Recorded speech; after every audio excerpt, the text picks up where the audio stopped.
மீனம் ராசி நாம தினமும் பார்க்குற ராசி பலன்ல கடைசி ராசியா 12வது ராசியா இருக்கு. இந்த ராசிக்கு அதிபதி குரு பகவான். மீன ராசி அன்பர்கள், உங்களுக்கு இந்த மாதத்தின் கிரக நிலைகள் எப்படிலாம் அமைஞ்சிருக்கு, இந்த அமாவாசை தினம் வரக்கூடிய இந்த வாரம் எப்படிப்பட்ட வாரமும் அமைய போகுது, அமாவாசை தினத்துல என்ன செஞ்சா நீங்க நன்மைகளை பெற முடியும், இது பத்தின முழுமையான தகவலை தான் உங்களுக்காக இந்த பதிவுல நாங்க சொல்லியிருக்கோம். இந்த பதிவு மீனராசி அன்பர்கள் நீங்க பயன்பெறும் வகையில இருக்கும், அதனால ஸ்கிப் பண்ணாம முழுமையா பாருங்க. நீங்கள் இப்போ தான் ஃபர்ஸ்ட் டைம் நம்மளோட சேனலை பார்க்குறீங்க அப்படின்னா மறக்காமல் சப்ஸ்கிரைப் பண்ணி வச்சுக்கோங்க. மீன ராசியில் பாருங்கள், பூரட்டாதி 4ஆம் பாதம், உத்திராட்டதி, ரேவதி இந்த 3 நட்சத்திரங்களும் இருக்குது. இந்த 3 நட்சத்திரக்காரங்களுக்கும் இந்த மாதம் ஏற்பட்டிருக்கும் அமைப்புகள் என்ன, கிரக நிலை தாக்கங்கள் என்ன மாதிரியான மாற்றத்தை உங்களோட வாழ்க்கையில் ஏற்படுத்த போகுது, அதை பற்றி நாம் இப்போ பார்க்கலாம்.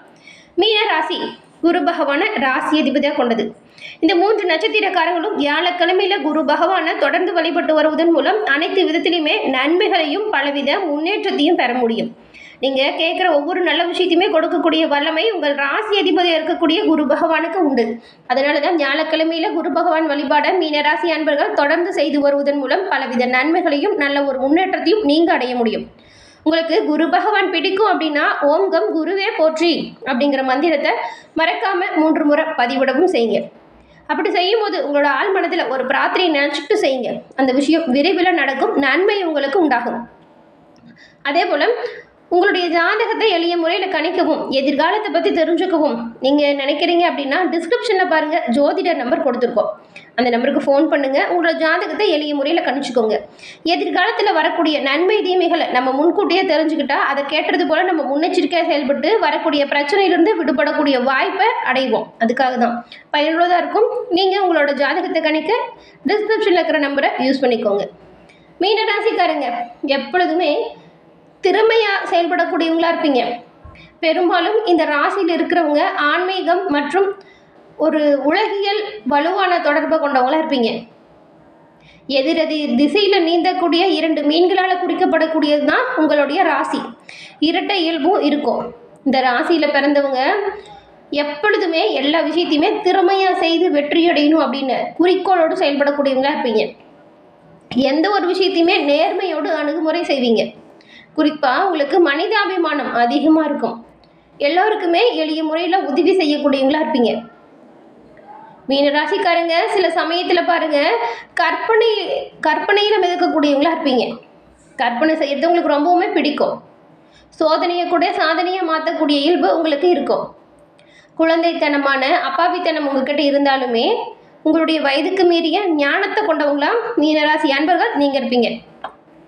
சின்ன சின்ன விவரத்தில் கூட நல்ல ஒரு அர்த்தத்தை கண்டுபிடிப்பீங்க. யதார்த்தத்துக்கும் கற்பனைக்கும் இருக்கிற வேறுபாடு உங்களுக்கு நல்லாவே தெரியும். அதற்கு ஏற்றது போல உங்களோட வாழ்க்கையை இனிமையாக வாழக்கூடியவங்களா இருப்பீங்க. எப்பவுமே நீங்கள் தனிப்பட்ட எல்லைகளை நிர்ணயம் செஞ்சு அதில் பராமரிக்கிறதுல கவனமாக இருப்பீங்க. எப்பவுமே ஆன்மீக ரீதியாக நல்ல ஒரு முன்னேற்றம் பெறக்கூடியவங்க மீனராசி அன்பர்கள் நீங்கள். தன்னம்பிக்கை எல்லா விஷயத்திலுமே இருக்கும். மீனராசிக்காரங்க எல்லா விதத்திலுமே மேன்மை அடையக்கூடிய வாய்ப்பு உங்களோட சிறப்பான செயல்களால் நீங்கள் பெற முடியும். எல்லா விதத்திலுமே முன்னேற்றம் அடைய தொடர்ந்து குரு பகவானை வழிபடுங்க, நன்மையை நீங்கள் பெற முடியும். மீனராசியில் இருக்கக்கூடிய பூரட்டாதி, உத்திராட்டதி, ரேவதி இந்த 3 நட்சத்திரக்காரங்களும் என்ன செஞ்சால் நன்மைகளை பெற முடியும், இந்த மாதத்தின் கிரக நிலைகள் எப்படிலாம் அமைஞ்சிருக்கு, இதை பற்றி நாம் இப்போ விரிவாக பார்க்கலாம். மீனராசியில் இருக்கக்கூடிய பூரட்டாதி நட்சத்திரக்காரங்களுக்கு இந்த மாதம் பாருங்க, ஏற்பட்டிருக்கக்கூடிய கிரக நிலைகளை பார்த்தா சில யோகமான பலன்கள் உண்டாகக்கூடிய அமைப்பு இப்போ இருக்கு. குரு சுகஸ்தானத்தில் சஞ்சாரம் செய்கிறாரு. இதனால கொஞ்சம் அலைச்சலும் உழைப்பும் அதிகரித்து தான் இருக்கும். அவருடைய பார்வை 8, 10, 12ஆம் இடத்துக்கு கிடைக்கிறதுனால இதுவரைக்கும் மறைஞ்சு இருந்த செல்வாக்கு இப்போ வெளிப்பட போகுது. உங்களுடைய உடல்நிலையில நல்ல ஒரு முன்னேற்றமும் வரும். திடீர் அதிர்ஷ்ட வாய்ப்புகள் உண்டாகும்.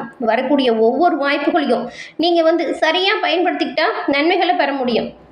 வேலையில் இருந்த பிரச்சனை முடிவுக்கு வந்துடும். வியாபாரம் தொழிலில் நல்ல ஒரு முன்னேற்றம் உங்களுக்கு வரும். வேலைக்காக முயற்சி செய்கிறவங்களுக்கு எதிர்பார்த்த வேலை இப்போ கிடைக்கும். விரைய செலவுகள் கட்டுக்குள்ளே வந்துடும். 8ஆம் தேதியிலிருந்து பூர்வ புண்ணிய ஸ்தானத்தில் சஞ்சரிக்கும் குரு பகவான் 9 மற்றும் 11ஆம் இடத்துக்கு இருக்கிறதுனாலையும் உங்களோட ராசியை அவரோட பார்வை பார்க்கறதுனாலையும் இதுவரை உங்களுக்கு எவ்வளவோ நெருக்கடி ஏற்பட்டிருக்கலாம். தொல்லை, சண்டை, சச்சரவு இதெல்லாம் வந்திருக்கலாம். இவரோட பார்வை இப்போ இந்த இடத்துக்கு வரதுனால இதுவரைக்கும் ஏற்பட்டிருந்த நெருக்கடிகள் உங்களை விட்டு விலக ஆரம்பிச்சிடும். செல்வாக்கு உயர்வை கொடுக்கும்.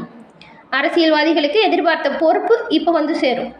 புதிய பதவி உயர்வு கூட கிடைக்கும். பெரிய மனிதர்களோட தொடர்பும் சரி, தெய்வ அருளும் உங்களுக்கு சிறப்பான முன்னேற்றத்தை உங்களோட வாழ்க்கையில் இந்த மாதம் அடையக்கூடிய யோகம் கொடுக்கும். எதிர்பார்த்த பணவரவு சீரான முன்னேற்றத்தையும் தரும். வியாபாரத்தில் லாபம் இருக்கும். சேமிப்பு உயரும். ரொம்ப நாள் கனவு நனவாகும். மாணவர்களை பொறுத்த வரைக்கும் படிப்பு விஷயத்தில் அக்கறை அதிகரிக்கும். திருமண வயதில் உள்ளவங்களுக்கு சரியான வரன் கிடைக்கும். சிலருக்கு திடீர் இடமாற்றம், பதவி உயர்வு கிடைக்கும். நீங்கள் வசிக்கக்கூடிய ஊரை விட்டு வெளியில் செல்லும் நிலை வரலாம். விவசாயிகளுக்கு முன்னேற்றம் ஏற்படும். உழைப்பிற்கேற்ற நல்ல ஒரு முயற்சிக்கேற்ற லாபம் உங்களுக்கு கிடைக்கும். இந்த மாதம் ஏற்படக்கூடிய சின்ன சின்ன பிரச்சனைகளும் தீர்க்கணும் அப்படின்னா குரு பகவானை வழிபட்டு வருவதன் மூலம் நன்மைகளை நீங்கள் பெற முடியும். அதுக்கப்புறம் உத்திராட்டதி நட்சத்திரக்காரங்களுக்கு வாழ்க்கையின் மீது ஆர்வம் கொண்டு எல்லா விஷயத்தையுமே அடையணும், உங்களோட விருப்பத்தை எளிய முறையில் நிறைவேற்றணும் அப்படிங்கிற ஒரு எண்ணம் கொண்டு செயல்படக்கூடியவங்க தான் நீங்கள். உங்களுக்குமே இந்த கிரக அமைப்புகளை பார்த்தா மிகவும் நன்மையான யோகம் பிறக்கக்கூடிய வாய்ப்பு இருக்குது. விரயஸ்தானத்தில் சனி வக்கரம் அடைஞ்சிருந்தாலும் 7.5 சனியின் தாக்கம் உங்களை நெருங்காது. ஆத்மகாரகனாக இருக்கக்கூடிய சூரியன் சப்தமஸ்தானத்தில் சஞ்சாரம் செய்கிறதால சிலருக்கு திடீர் இடமாற்றம் வரலாம். அது மட்டும் இல்லாமல் 29ஆம் தேதியிலேருந்து புதன் மறைவு ஸ்தானத்தில் சஞ்சாரம் செய்கிறாரு. இந்த ஒரு கிரகநிலை அமைப்பால் செல்வாக்கு அதிகரிக்கும். பண வரவு உண்டாகும். உங்களோட வார்த்தைக்கு மதிப்பு கூடும். புதிய இடம் வீடு வாங்கும் முயற்சி வெற்றி வாய்ப்பை கொடுக்கும். கலைஞர்கள், வியாபாரிகளுக்கு எதிர்பார்த்த ஒப்பந்தம் கிடைக்கும். வியாபார வளர்ச்சிக்காக, வீடு கட்டுவதற்காக நீங்கள் கேட்டிருந்த பணம் திடீர்னு உங்கள் கை வந்து சேரும். அதுக்கான வேலையை இப்போ ஆரம்பிக்க போகிறீங்க.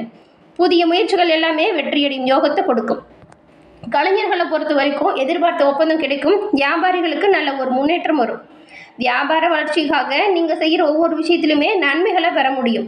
புதிய வாகனம், பொன்பொருள் சேர்க்கையும் இருக்குது. ருணரோக சத்ருஜய ஸ்தானத்தில் சஞ்சரிக்கும் கேது உடல் பாதிப்புகளை நீக்கக்கூடிய அமைப்பில் இருக்கிறாரு. எதிர்ப்பு, போட்டி, பிரச்சனை இந்த நிலை எல்லாமே மாறும். ரொம்ப நாளாக இருந்த வழக்கு கூட சாதகமாக அமையும். செல்வாக்கு உயரும். பூர்வ புண்ணிய ஸ்தானத்தில் சஞ்சரிக்கக்கூடிய குரு பகவானால் இதுவரைக்கும் இருந்த நெருக்கடியிலிருந்து மீண்டு வர போறீங்க. இதுவரைக்கும் மறைஞ்சிருந்த செல்வாக்கு இப்போ வெளிச்சத்துக்கு வரும். எதிர்பார்ப்புகள் நிறைவேறும். பணம், புகழ், பதவி உங்களை தேடி வரும். பணியாளர்களுக்கு உங்களுடைய நிலையில நல்ல ஒரு முன்னேற்றம் வரும். இதுவரைக்கும் இருந்த தொந்தரவு நீங்கும். உங்களோட வாழ்க்கையில் இந்த மாதம் ஏற்படக்கூடிய பிரச்சனைகள் தீர உங்களுடைய குலதெய்வத்தை வழிபட்டு வருவதன் மூலம் உங்களோட பணிகளில் ஏற்படக்கூடிய தடைகள் நீங்கி நல்ல ஒரு முன்னேற்றம் பெறக்கூடிய அமைப்பை உண்டாக்கிக்க முடியும். அடுத்து ரேவதி நட்சத்திரக்காரங்களுக்கு நினைச்சதை சாதிச்சு வரக்கூடிய உங்களுக்கு இந்த மாதம் மிகவுமே முன்னேற்றம் தரக்கூடிய அமைப்பு பிறந்திருக்கு. மாத தொடக்கத்தில் பாருங்க, புதன் சங்கடத்தை ஏற்படுத்தினாலும் அதுக்கப்புறம் 29ஆம் தேதியிலிருந்து பாருங்க எதிர்ப்புகள் எல்லாமே நீங்கிடும். எதிர்பார்த்த பண வரவு சீராக இருக்கும். இழுபறியாக இருந்த ஒப்பந்தம் கிடைக்கும். வியாபாரத்தில் நல்ல ஒரு முன்னேற்றம் வரும். எதிர்ப்பு, போட்டி இந்த நிலை எல்லாமே மாறிடும். உங்களோட உடல்நிலையில் பாருங்க, பாதிப்புகள் ஏதாவது இருந்துச்சுன்னா அதுவுமே நீங்கக்கூடிய அமைப்பு இப்போ பிறந்திருக்கு. உங்கள் ராசிநாதன் குருவின் பார்வை மாதம் முழுவதுமே உங்களை பாதுகாக்கக்கூடிய வகையில் அமைஞ்சிருக்கு. வியாபாரத்தை விரிவு செய்வீங்க. பணியாளர்களுக்கு எதிர்பார்த்த இடமாற்றம் கிடைக்கும். உங்களோட சிறப்பான பணிகளால் பதவி உயர்வை கூட நீங்கள் பெறுவீங்க. 8ஆம் தேதியிலிருந்து பூர்வ புண்ணிய ஸ்தானத்தில் சஞ்சரிக்கும் குரு உங்களோட ராசியை பார்க்கறதுனால இந்த சமயத்தில் நீங்கள் எடுக்கக்கூடிய வேலைகள் எல்லாமே வெற்றி வாய்ப்பு கொடுக்கும். இது வரைக்கும் போராட்டத்தையே வாழ்க்கையாக கொண்டிருந்தவங்களுக்கு வாழ்க்கையில் இப்போ முன்னேற்றம் வரும். குழந்தை பாக்கியத்திற்காக காத்திருந்தவங்களுக்கு நல்ல தகவல் வந்து சேரும். வரவேண்டிய பணவரவு சீராக இருக்கும். வியாபாரம் விருத்தியடையும். செல்வாக்கு உயரும். மாணவர்களுக்கு படிப்பு விஷயத்தில் அக்கறை அதிகரிக்கும். சிறப்பான முன்னேற்றத்தை நீங்கள் பெற போகிறீங்க. எதிர்பார்த்த எல்லா விஷயத்திலுமே நல்ல ஒரு ஆதாயத்தை அடைய போகிறீங்க. ஆரோக்கியமான உடல்நிலை உங்களுக்கு ஏற்படும். பரிகாரமாக நீங்கள் வரக்கூடிய பிரச்சனைகள் தீரணும் அப்படின்னு நினச்சிங்கன்னா பரிகாரமாக ஏழுமலையானை வழிபட்டு வருவதன் மூலம் நினச்ச வேலைகளை எளிமையாக செய்து முடிக்கக்கூடிய ஆற்றலை பிறக்கும்.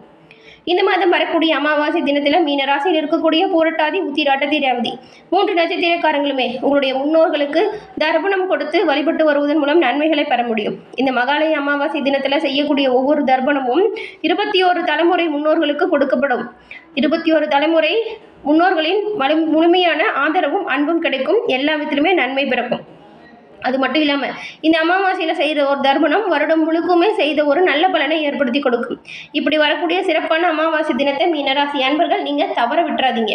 எல்லா வகையிலுமே முன்னேற்றம் பெற இந்த ஒரு விஷயம் உதவியாக இருக்கும். அதே போல் அமாவாசை தினத்தில் உங்களோட குலதெய்வ வழிபாடையும் செய்யுங்க.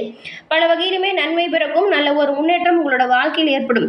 குலதெய்வத்தின் பரிபூர்ண அருளும் கிடைக்கும், நன்மை உண்டாகும். முன்னோர்களுக்கு தர்ப்பணம் கொடுக்கறதும் குலதெய்வ வழிபாடை இந்த அமாவாசையில் மீனராசி அன்பர்கள் செய்கிறதும் உங்களோட வாழ்க்கையில் சிறப்பான முன்னேற்றத்தை அடையக்கூடிய யோகம். இந்த ஒரு வாய்ப்பை தவற விட்டுறாதீங்க. தொடர்ந்து பார்த்தமைக்கு நன்றி நேயர்களே.